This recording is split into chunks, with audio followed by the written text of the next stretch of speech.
देशी दारूची वाहतूक करणारा आरोपी ताब्यात 23 बॉक्समधील 2300 बाटल्या व आल्टो कार असा 2.42 लाखांचा मुद्देमाल जप्त.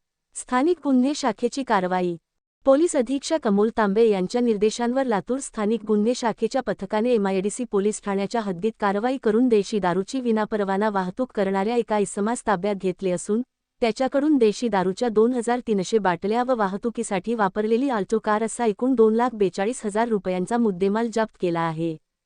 दिनांक 24 ऑगस्ट 2026 रोजी सकाळी 7.10 वाजता स्थानिक गुन्हे शाखेचे पथकाने मांजरा कारखाना ते चिंचोलीकडे जाणाऱ्या रस्त्यावर सापळा लावून देशी दारूची वाहतूक करून अवैध विक्रीसाठी नेण्यात येत असलेल्या एका आल्टो कार क्रमांक MH24C7954 ला सकाळी 7.40 वाजता थांबवून चालकाची चौकशी केली असता त्याने आपले नाव बालाजी प्रभाकर दुडलेवार वय 43 वर्षे, राहणार शर्मानगर, औराद तालुका निलंगा, जिल्हा लातूर, सध्या राहणार महादेवनगर 12 नंबर पाटी, लातूर असे सांगितले. वाहनाची झडती घेतली असता कारमध्ये खाकी रंगाचे 23 बॉक्स आढळून आले.